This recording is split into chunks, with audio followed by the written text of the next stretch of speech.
cargo, and it's not what you think. Cameras take you to the town where everyone and everything is covered in dirt. Take a look at this. Not even a check will bounce off this material. And we've got the tape of the horsey Houdini. Don't jump off. RealTV is on the air.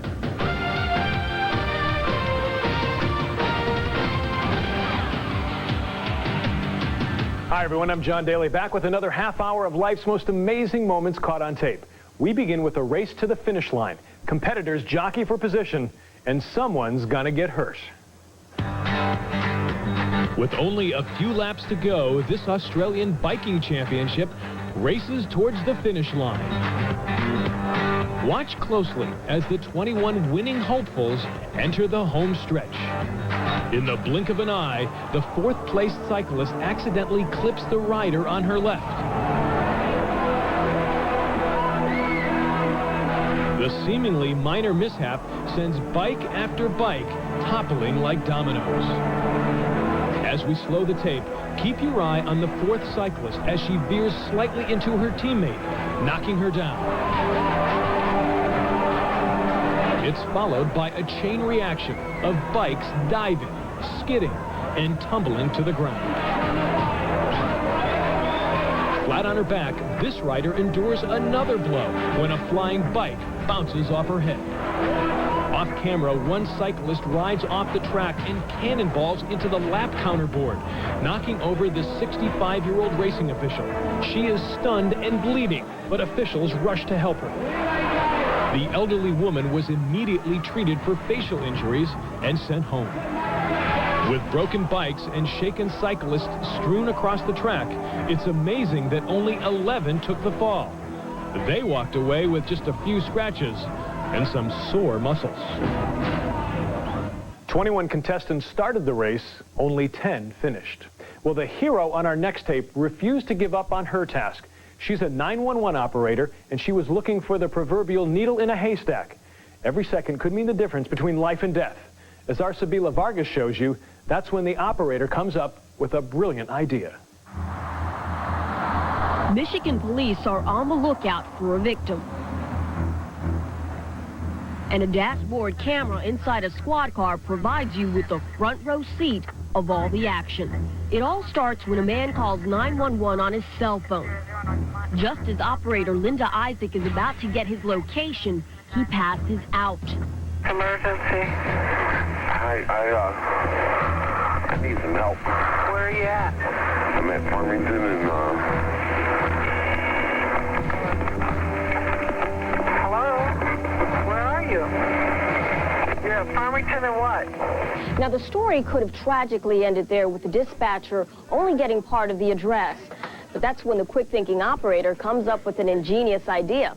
Although the caller had passed out, his cell phone was still on. So she called the only 2 police units in that area and had them turn their sirens on.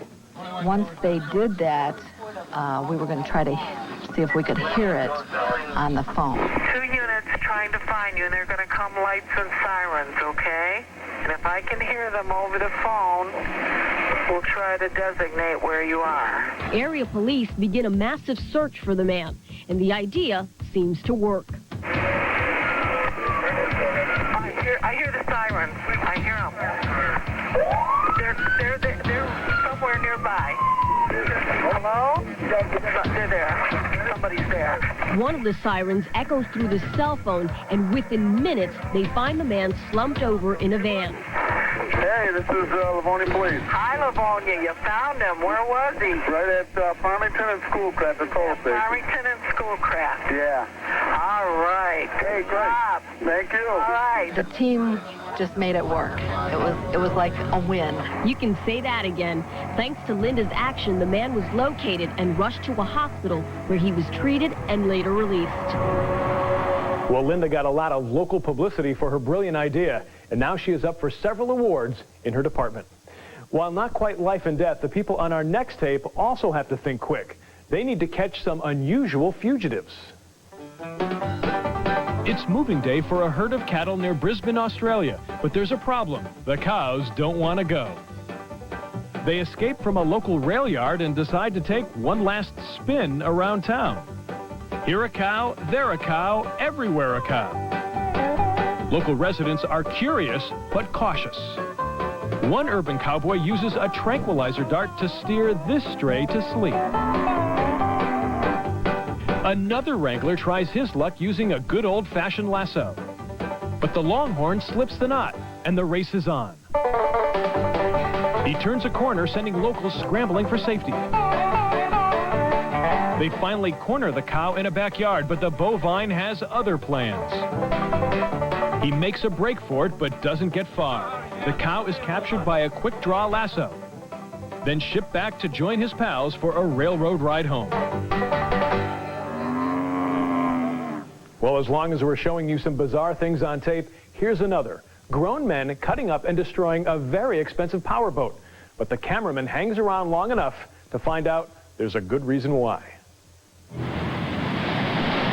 This beached motorboat flipped off the coast of Monterey, California, and washed ashore. The owners of this $15,000 speedboat made it out safely, but there's one more passenger trapped inside.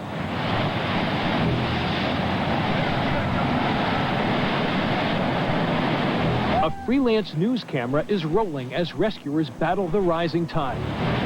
They don't know how much longer the victim can keep his head above water.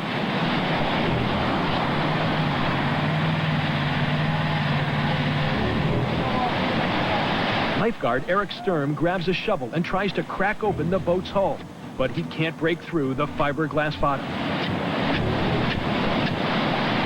Next, Eric frantically tears away at a porthole, desperately trying to reach the victim.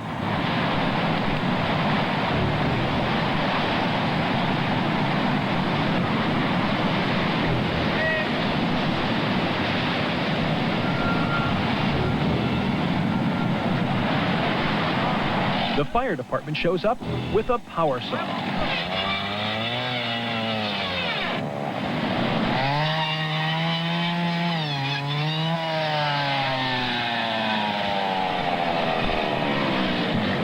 Finally, after nearly an hour of being trapped inside the capsized boat, the victim is free and appears to be okay.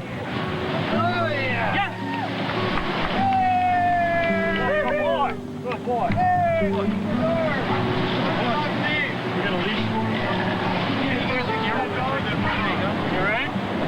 We found the dog. He's taking a lot of surf, a lot of pounding, and he, at this point, appears to be okay. There's no cuts, no bleeding, and he's pretty active pulling me over. In the hull of the boat, the St. Bernard was able to breathe while the rescue crew raced to free him. You got a tag? Well, the boat's a wreck, but the dog is back with its owners. Have you got something unusual on tape? Well, we'd love to see it. Call us toll-free at 1-888-REAL-TV1. We'll be right back. Still ahead, it's no movie. It's the town buried under ash. Plus, biker madness. Later, this is what greets you inside the fire. And there must be an easier way down this hill. You want great tape every day? You've come to the only place. RealTV, back in a flash. Raw and unrehearsed. You're watching RealTV. Welcome back. Coming up, you see a tram, but this guy sees a new base to jump from. And we dropped an egg from the roof of a building to show you why it doesn't break. That's later. Right now, imagine a thick layer of ash covering everything around you. News cameras take you to the town that was buried alive.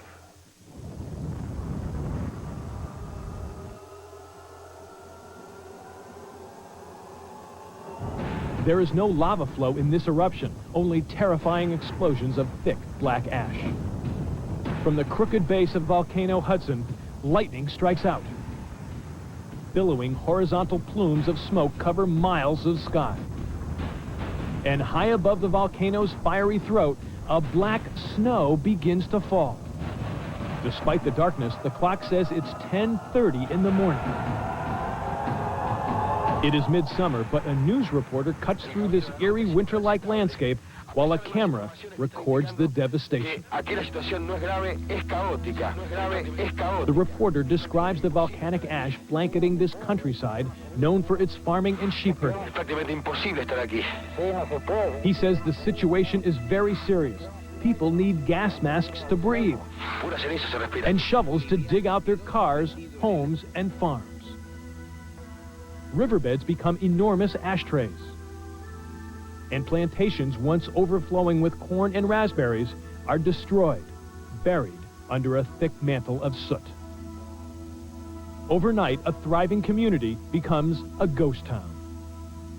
No humans died, but out of 5 million sheep, only 1 million escape an ashen burial. But the damage to their coats make the wool worthless.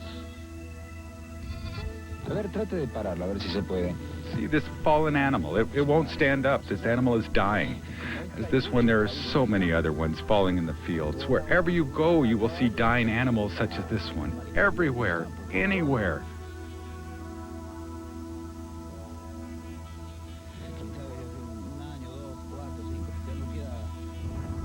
The eruption of Volcano Hudson caused millions of dollars in damage and countless broken spirits.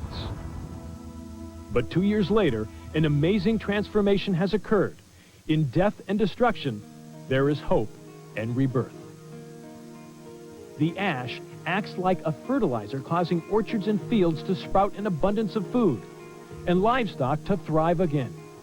And as for the people of Los Antiguos, they have banded together to rise above the ashes from a catastrophe that almost destroyed them. It's been 6 years since the eruption, and the city is no longer a ghost town. Most of the residents have returned. Well, we're going to return home now for 3 stories of defying the odds, all caught on tape. These guys are cruising around on their motorcycles in this empty parking lot because they thought it would be a safe place to perform some stunts.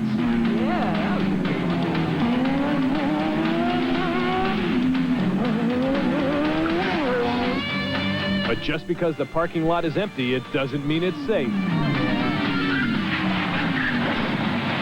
As you watch it again in slow motion, you can see how hard the rider hits when he smashes into the guardrail. Luckily, he walks away from the accident with only a few scrapes and a torn pair of jeans. In Olympic Valley, California, Mike Vail is standing on top of this ski lift tram hundreds of feet off the ground. But don't worry, he doesn't plan on staying there very long. And as he slowly descends to the ground, he's thinking about what his next base jump challenge will be. Over in Cleburne, Texas, there is a horse named McGregor that keeps escaping from the stables.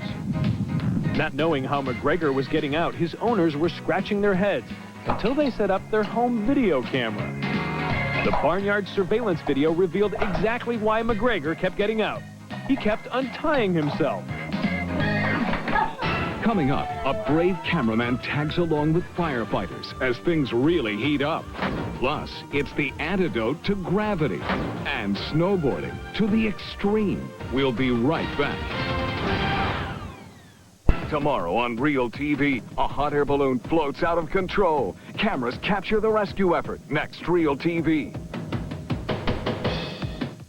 Every few seconds, firefighters somewhere roll out of their stations into unknown danger. Only this time, a cameraman rolls with them. It's something you only want to see on TV in the comfort of your own home. Our Michael Brownlee has the tape.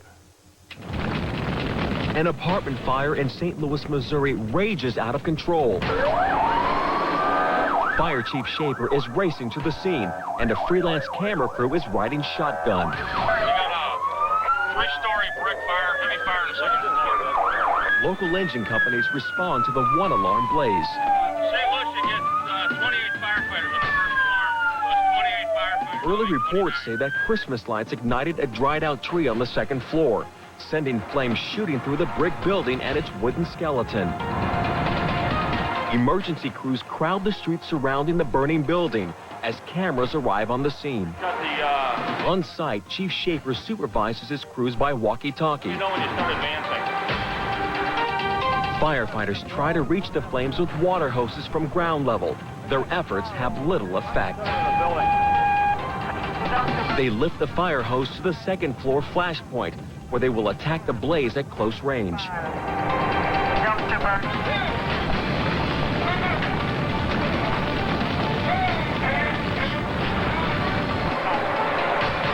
Smoke pours from windows and shoots through small cracks in the brick.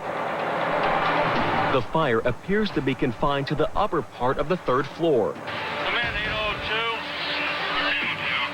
Yeah, Paul, it's all up in that ceiling on that building to the east now. There is a hole in the roof. It should vent itself out. Crews descend onto the roof in search of hidden hotspots. Fire will sometimes hide behind walls or in attic crawl spaces. The best way to find hotspots is with a fire axe. The effort pays off. The men in black quickly move to put the flames out.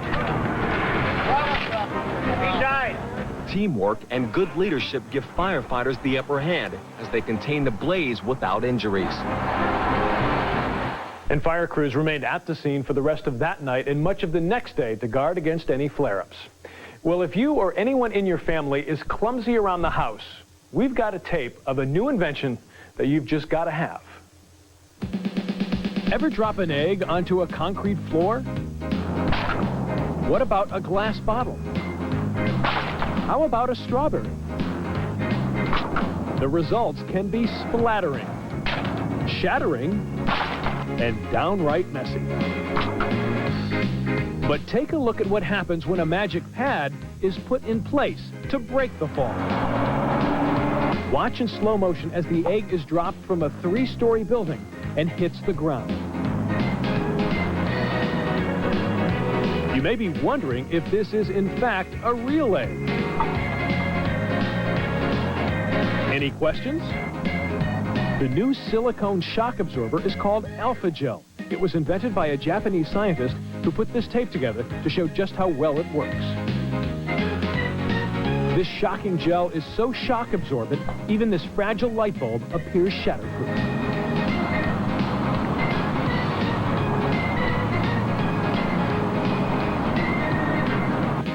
The law of gravity tells us what goes up must come down. And with this super shock absorber, there's now a softer place to land.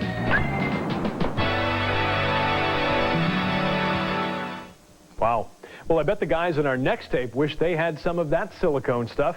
They take some pretty hard falls themselves. It's a sport that few would dare to tread. Called extreme snowboarding or big air, these guys take it to the limit and then go beyond.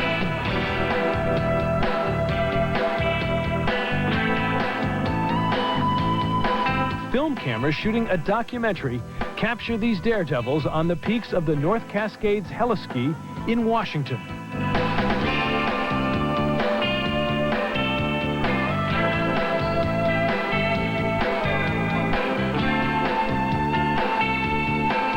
At vertical drops of more than 1,000 feet. One can only imagine the courage it takes to perform such hair-raising stunts. Well, time now for you to take the plunge into today's RealTV quiz. Put out the butt. Hey, I opened a window. You know Pauly Shore for his starring roles in movies like Encino Man and Biodome, or from his MTV show Totally Pauly. Madly. But in 1988, Pauly made this television appearance as an unknown actor. Can you name the show? And we'll be right back with the answer. If you have RealTV, call us toll-free at 1-888-REAL-TV1 or on the web, reach us at realtv1.com. Here's the answer to our RealTV quiz. Pauly Shore guest starred in a 1988 episode of St. Elsewhere, playing a punk rocker with a sick girlfriend. Pauly's performance is reminiscent of his more recent work as he argues with the doctors, goofs around, even parties in his girlfriend's hospital room. But St. Elsewhere wasn't known for its comedic endings, and this one was no exception, as Pauly had to deal with the death of his girlfriend. Thanks for playing the RealTV quiz. That's it for now. There's more Real TV next time. Until then, don't forget to take your camera with you. You never know when Real TV might happen.